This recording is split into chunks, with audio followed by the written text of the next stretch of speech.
म्हणजे तुम्ही रोप आणलं का काय नाही, केलं? गुट्टी आणली सर, रोप घरी तयार केले. तुम्ही फक्त काळे आणले? हो. बर, हे काळ्या पण लय जीव गेले हे बाय, चिरफळलेली वगैरे. हा. म्हणजे थोडक्यात शूटच होता हा. हो. शूटला त्यांनी हा. बांधले आहे कुठे, हो. त्याच्यात त्याला कळी त्याच्यामुळे झाली लगेच. म्हणजे ह्या काळ्या कशावर बांधल्या पाहिजे? लोक बदमाशी किती करतात बघा. हा, शेतकऱ्याचं वाटवायचं का मागे? शेतकऱ्याचं वाटलं दुसरं कोणीच करू शकत नाही, शेतकरीच करू शकतो. कमीत कमी असा तरी स्टंप. हे बाई, हे बघा ह्याचा स्टंप बघा, ह्याचा स्टंप आहे त्याची. हे कशी आहे सर, हे जे शूट आहे ना, हा स्ट्रॉंग येतो. ओके. म्हणजे हा फरक आहे ना फार मोठा. किती दिवस झाले सर? हे दोन महिन्याच्या आसपास. 2 महिने. आणि अजून बघा खाली जसे तसे बघा, आहे का माती? माती जशीच्या तशी आहे.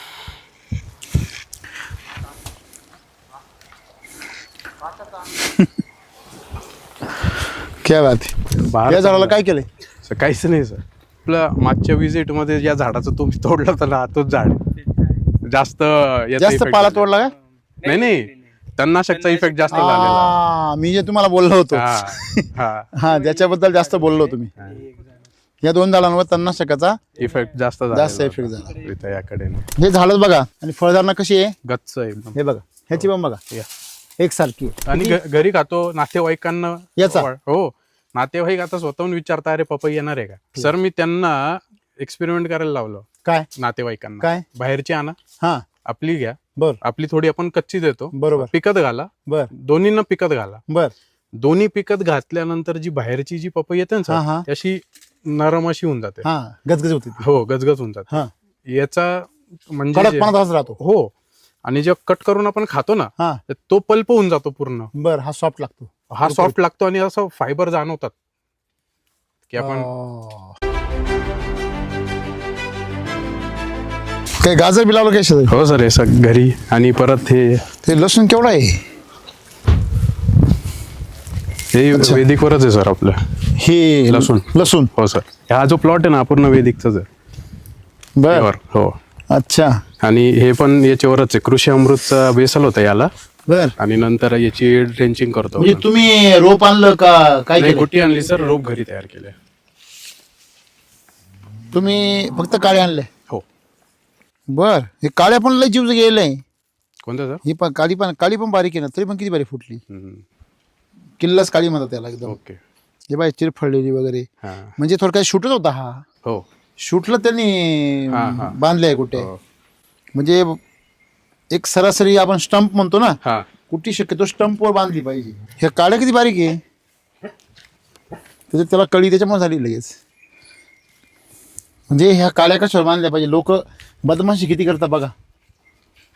हा, शेतकऱ्याचं वाटवायचं का मागे? शेतकऱ्याचं वाटलं दुसरं कोणीच करू शकत नाही, शेतकरीच करू शकतो. डिमांड असल्यावर असेच कामं चालतात सगळे. कोणामध्ये हिंमत नाही शेतकऱ्याचं वाटवं करायची. हां, हे बघा ह्या. आणि तरी पण रोप याच्यामध्ये 50% मर होते. असं एवढं बारीक जर असेल ना स्टंप, 50% मर होते. अंगठ्यासारखे स्टंप लागतं डायरेक्ट. त्याच्यामध्ये तुम्हाला दाखवतो मी. बघा हे बघा, हे बघा, हे बाई मोठे ना. हो सर. हे पहा, कमीत कमी असा तरी स्टंप. हे बाई, हे बघा ह्याचा स्टंप बघा, ह्याचा स्टंप आहे. हे कशी आहे? विगर चांगलं आहे. हां, म्हणजे हे बघा, विगर नाही सर, हे जे शूट आहे ना, हा स्ट्रॉंग येतो. ओके. म्हणजे हा फरक आहे ना फार मोठा. याची प्रोडक्टिव्ह ग्रोथ झालेली आहे स्टंपची. स्टोरेज म्हणतो की नाही आपण, स्टोरेज शेजारी फरक आहे बघा. स्टोरेजचा फरक काय होतो की जेव्हा शेतकरी म्हणतो की बाबा माझ्या बागेला कळी येईल का, जेव्हा स्टोरेज असतं तेव्हा त्या झाडाची जी ग्रोथ आहे ती प्रोडक्टिव्ह ग्रोथ होती. स्टोरेज नसलं की व्हेजिटेटिव्ह ग्रोथ होती. आता याला किती फुटवे आले बघा. याला फुटवे का आले? कारण याच्यामध्ये मेरिस्मेटिक टिश्यू अजून काय आहे, जादा आहे. मेरिस्मेटिक टिश्यू कुठं असतात? शेंड्यामध्ये असतात. फुटवे आले म्हणजे याची व्हेजिटेटिव्ह ग्रोथ काय होणार? जास्त होणार. आणि याच्याकडे डायरेक्ट एक शूट निघाला, तो डायरेक्ट वरती गेला. म्हणजे ही जी शूट आहे याला काय असणार आहे? ताकद असणार आहे. बरोबर आहे की नाही? स्ट्रेंथ मिळणार आहे.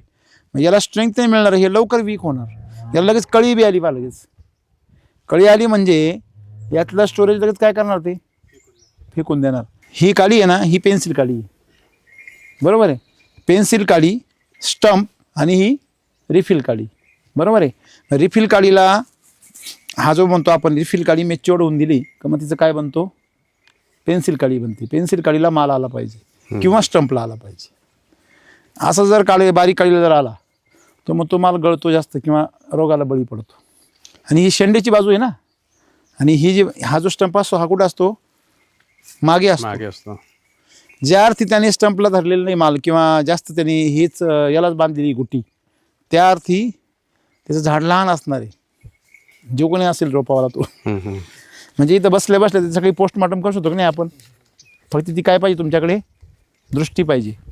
आता आपल्याला फरक पडत नाही, कारण आपलं जे तंत्रज्ञान आहे ते तंत्रज्ञान तुमच्या व्हरायटीवर किंवा बेसवर काम करत नाही. पिकाच्या याच्यावर ते कशावर अवलंबून आहे, मातीवर, ते रोपावर किंवा बियावर अवलंबून नाही.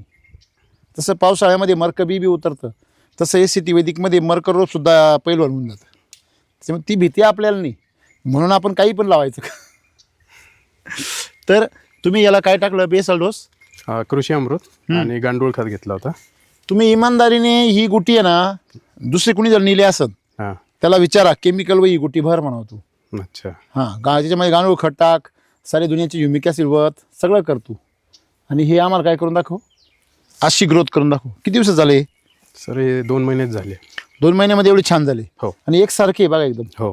आणि परत घरची पालक, घरचं धन, आणि ही पालक घरची आहे. हो हो, घरी खाण्यासाठीच केलेली. ते बघा ना केवढं झाड झालंय बघा. ते त्याचा पाला बघा, नाही त्याचा पालकचा पाला जर असं मोठं झालं ना झाड तर ते ग्रीनरी राहत नाही, त्याला पिवळं पडतं, पिंगट असं.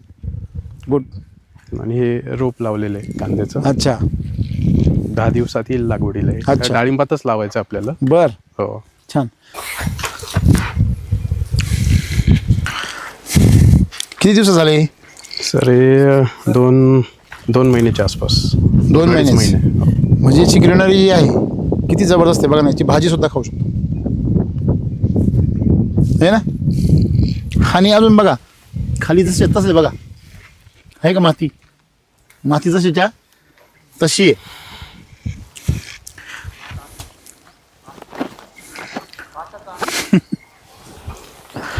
क्या बात आहे सर. हा जो एरिया आहे ना रोपाचा, हा. हा माझा किचन गार्डनचा एरिया आहे. तर हा कम्प्लिटली ऑर्गॅनिक आहे. इथं केमिकल काहीच टाकत नाही आपण. वैदिक. हो. म्हणजे आधी ऑर्गॅनिक होतं, आता वैदिक वर झालं. Very good. वैदिक झालं म्हणजे औषधी झालं. हो. आणि याला सर आपला हा डोस टाकला होता जे तुम्ही सांगितलं होतं ना, हां, कृषी अमृत, हां, RNPH, बर, SSM, सम्राट डोस. हो. ओके. किती टाकला आता सर? एका झाडाला 2 किलो प्रमाणे टाकलेलं. एक इथं, एक अरे वा. तिथं. त्याच्यावर एकदा ड्रेंचिंग करून घ्या आता. हो. सेटिंगसाठी आता काय करावं सर? याला ना, हो, बहार चांगलं आलंय. हां, या झाडाला काय केलंय? काहीच नाही सर. त्याला आहे ना सॉईल चार्जर होता ना एक, हां. जास्त वेळा, म्हणजे साधारणतः एक 20 ml सॉईल चार्जर ना 3 वेळा द्यायचं. सर आपल्या मागच्या विजिटमध्ये या झाडाचं तुम्ही तोडलं होतं ना, तोच झाड जास्त जास्त पाला तोडला का? नाही, तणनाशकचा इफेक्ट जास्त झालेला. मी जे तुम्हाला बोललो होतो हा, त्याच्याबद्दल जास्त बोललो तुम्ही. या 2 झाडांवर तणनाशकाचा इफेक्ट जास्त इफेक्ट झाला इथं याकडे. बरोबर. मग त्याला काय करा, सॉईल चार्जर आहे ना 20 ml असं प्रत्येक वेळेला ड्रेंचिंग करा. म्हणजे आता केलं की 8 दिवसांनी परत करायचं, असं 3 वेळा करा, ते रिकवर होऊन जाईल. सॉईल चार्जर आणि soil charger energy booster. Okay. असं ते बघा झाडाला फळं बघा, वाकडे तिकडे बघा, इकडे बघा. तर काही वाकडे तिकडे फळं का बरं याला? सर मी एक्सपेरिमेंट पर्पजनी लावलं होतं, तर घरी खाण्यासाठी. बर.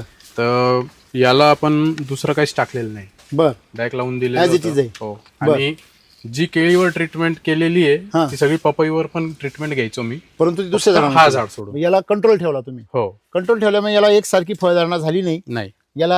आणि जितके पण फळं आहे ते सगळ्यांना अशी चोच निघालेली आहे, म्हणजे वाकडे डिफॉर्मिटीज आहे. म्हणजे युनिफॉर्मनेस नाही, डिफॉर्मिटी आलेली आहे. म्हणजे फॉर्मेशन एकसारखं, आकार एकसारखा नाहीये, त्याच्यानंतर त्याची वाढ एकसारखी झालेली नाहीये.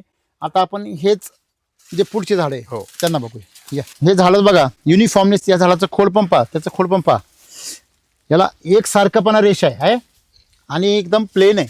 आणि फळधारणा कशी आहे? गच्च एकदम. हे बघा, ह्याची पण बघा एकसारखी आहे. आणि तुम्ही सर तिकडे रस्त्याने बघितली त्याची पण एकसारखी आहे. हो. हा, याचा जो पहिला काढलं होतं, हा, म्हणजे आतापर्यंत सरासरी मला 1.5 किलोच्या वरच पपई तुम्ही माल काढला याचा हो आणि घरी खातो नातेवाईकांना याचा? हो नातेवाईक आता स्वतःहून विचारता अरे पपई येणार आहे का म्हणजे एवढं टेस्ट वेगळी आहे. हो त्याच्याबरोबर याला बेसल डोस टाकला. सर मी त्यांना एक्सपेरिमेंट करायला लावलं काय नातेवाईकांना. काय? बाहेरची आणा हा आपली घ्या, बर आपली थोडी आपण कच्ची देतो, बरोबर पिकत घाला, बर दोन्हींना पिकत घाला. बर दोन्ही पिकत घातल्यानंतर जी बाहेरची जी पपई येते ना हा, हा. सर, ती अशी नरम अशी होऊन जाते. हा गजगज होती ती. हो गजगज होऊन जाते. हा याचा म्हणजे कडकपणा तसाच राहतो. हो आणि जेव्हा कट करून आपण खातो ना हा तर तो पल्प होऊन जातो पूर्ण. बर हा सॉफ्ट लागतो. हा सॉफ्ट लागतो आणि असं फायबर जाणवतात की आपण त्याचं कारण काय माहिती का, जेवढं नायट्रोजन लेवल हाय होते हा तेवढं त्याच्यामध्ये ना तो जो पल्प म्हणता तुम्ही हा. तो सगळा काय होतो ज्युसी होतो. हो